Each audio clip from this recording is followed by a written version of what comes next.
Okay, my name is Bobby Vaught. Don't forget to hit the subscribe button so you know exactly when the next presentation comes out. I do probably 1 to 2 videos a day, sometimes 2.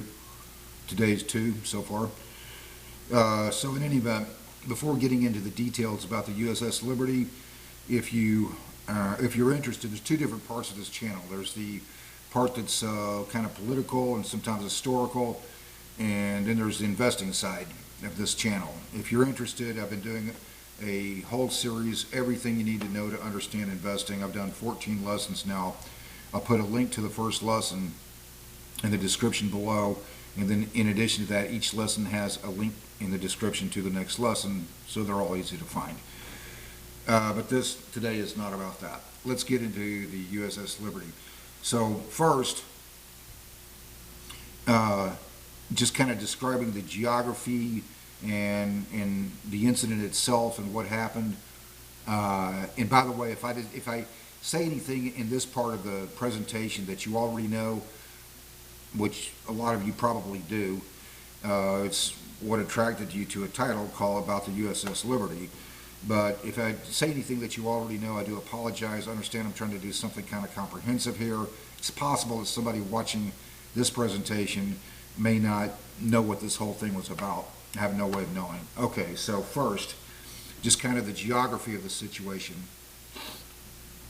So, and I'm going to kind of draw this backwards in my mind, going that way, so that it comes out correct geographically for you. A kind of made up map here, so it comes out right from your point of view, going west to east like that. Okay, so over here you have Egypt in the northeast part of Africa, and then you have the Sinai Peninsula.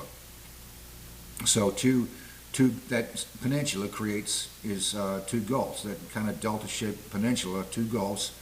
On the Egyptian side of that peninsula, you would have the Gulf of Suez. On the other side of the peninsula, you would have the Gulf of Iliad, sometimes called the Gulf of Aqaba. Both of those gulfs come down below that or south of that delta to in connected to the Red Sea. On the other side of the Gulf of Iliad, Israel. Israel is kind of runs mostly north and south, and the very southern tip of Israel roughly would bump into the Gulf of Iliad. Okay, so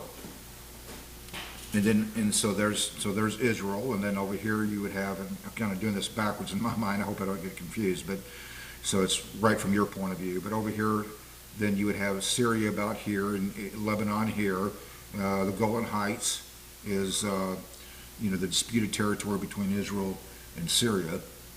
And then going that way east, you would have on the other side of the river from Israel, from the other side of the Jordan River, you would have Jordan, and then going further east, Iraq, Iran, Afghanistan, like that.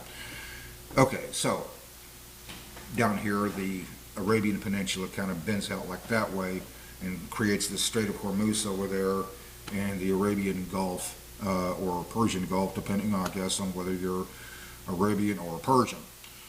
In any event, so that's kind of the geography of the thing. The USS Liberty during the 1967 Six-Day War was in the Gulf of Iliad, or Gulf of Aqaba, same thing. So so here's what happened. So the Six-Day War started on, now we can kind of get into the knee-deep and kind of start getting into the analysis. So here's what happened. On June the 5th, 3 countries, that being Egypt, Jordan, and Syria, were trying to achieve their stated goal of wiping Israel off the face of the map, and all 3 countries attack Israel at the same time, and creating what was called the Six-Day War that began on June 5th of 1967. On June 8th, roughly about in the middle of that Six-Day War, there was first Israeli fighter jets and then also torpedo boats that attacked the USS Liberty, a U.S. warship that was in the Gulf of Iliad. The reason it was there, U.S. ships had been in and out of that area at various times. just intel ships and collecting information, that kind of thing. So, it's my belief is you're going to discover that this was a completely unintentional attack on the part of Israel. It's very important to keep in mind. It's a very unfortunate thing, but unintentional. It's important to keep in mind. You're being, just on a broad scope of things, you're being attacked by 3 countries at the same time, trying to wipe you off the face of the map. At least some chaos is going to ensue. Things happen in the fog of war. It's not the first time, won't be the last, unfortunately. Okay, so there's a couple of theories I've heard regarding why Israel would, the critics of Israel, why they would intentionally attack a U.S. ship. I've never heard a motive that really made any sense to me. One of those motives that I've heard was, well, Israel was trying to keep this U.S. ship that would have then been collecting information about the war, kind of monitoring the whole situation. Israel was trying to keep the United States from discovering that Israel was about to attack Syria in the Golan Heights, which makes no sense. Israel, I think any reasonable person would have to agree, Israel has a right to defend itself.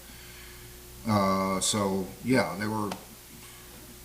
And the other theory I've heard was Israel was trying to, which it makes no sense, the theory being that Israel was trying to cause the United States to think it was being attacked by Egypt in order to draw the United States into the war on Israel's behalf.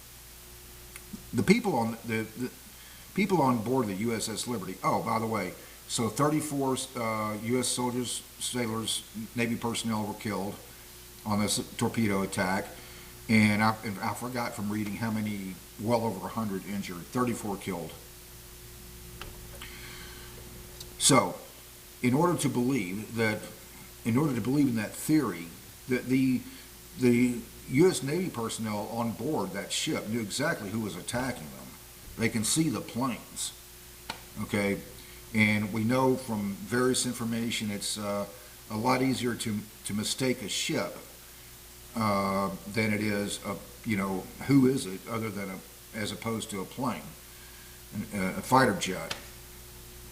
So the fighter jets that were being used at the time by Israel's enemies were primarily Soviet made. So you have the Navy personnel on the ship, they knew who was attacking them. Does it really make any sense that the U.S. pilots and those aboard the torpedo boat would make an assumption and take that risk that they could cause the U.S. Navy personnel on the ship to think it was being attacked by Egypt? Now, here's the bottom line. There was a lot of information going on. There was some in the chaos of war, the Israelis thought they were attacking an Egyptian ship at the time that they were making the attack. Okay, that's the bottom line. So, several investigations, American investigations, just go through a couple of them here. U.S. Navy Court of Inquiry, June 10th through June 18th, 1967, the attack was a case of mistaken identity. Calm conditions and slow ship speed may have made American flag difficult to identify. This I've heard before. I've read this before, that there was very little wind that day. The personnel on board the USS Liberty said they had the American flag on the mast or whatever, but it was very calm conditions, not a lot of wind that day in any event. So calm conditions and slow ship speed may have made the American flag difficult to identify. No indication the attack was intended against a U.S. ship. CIA report, June 13th, 1967. The attack was not made in malice and it was a mistake. Others, the Clifford report, July 18th, 1967. No premeditation, but inexcusable failures by Israeli forces constituting gross negligence. The person could make a very reasonable argument that there was negligence on the part of the Israeli forces Could they have done better? Sure. That does not make it intentional. And I'm stressing heavily, you're being attacked by 3 countries that have with the stated goal of wiping you off the face of the map. Chaos, some chaos is going to ensue. It's unfortunate, but it happened. Senate Committee on Foreign Relations, 1967. Secretary of Defense McNamara, that would be Robert McNamara, testified he supported the conclusion that the attack was not intentional. In other words, they thought they were attacking an Egyptian ship, not an American ship. Robert McNamara, as some of you may know, very controversial figure, has to do with the Vietnam War. No logical reason to think that somehow discredits him regarding his views on what happened regarding the USS Liberty. Other things.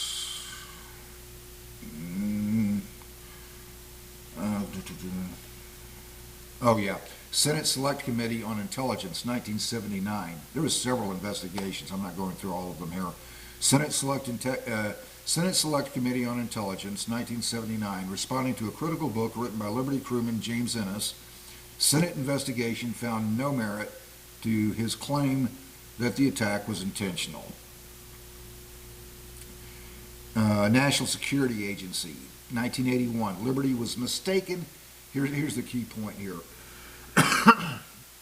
Liberty was mistaken for an Egyptian ship as a result of miscalculations and egregious errors. House Armed Services Committee, June 1991. Responding to a request from Liberty Veterans Association Subcommittee on Investigations, launched a probe that concluded there was no evidence to support allegations made by the association and no reason for further investigation. Ramron Commission, June 12, 1967. Those were all, those previously mentioned were all investigations done by the United States. This one done by Israel. Ramron Commission, June 12, 1967. The attack was made neither maliciously nor in gross negligence. That's a matter of opinion. You can make a good argument that there was negligence involved, but as a result of a bona fide mistake. Also notes that the Liberty made a mistake as well by carelessly approaching a war area. IDF in history, 1982, the attack was the result of an innocent error. Okay, yeah, it was a case of mistaken identity. There's no question in my mind about it. Several investigations, including investigations by the United States, came to the same conclusion. It was a mistake made on the part of the Israelis. They thought they were attacking an Egyptian ship. Israel has been very apologetic about this over the years. Things happen. What can't be denied is 3 countries, Egypt, Syria, and Jordan, were trying to wipe them off the face of the map. Trying to wipe Israel off the face of the map. That was their stated goal. Okay, so that's going to conclude for today. Going to keep this relatively short. You can look into that in more detail if you like. There's lots and lots of videos about it, views on either side of all over YouTube. Okay, so that's just my view on it, and I'm very thoroughly convinced. I've looked into this for a long time. It was a mistake on the part of Israel. It was not an intentional attack. So that concludes for today. If you like, there's that series, Everything to Know About Investing. I'll put a link to lesson number 1 in the description below. Other than that, hope life is treating you well. Until next time, see you then.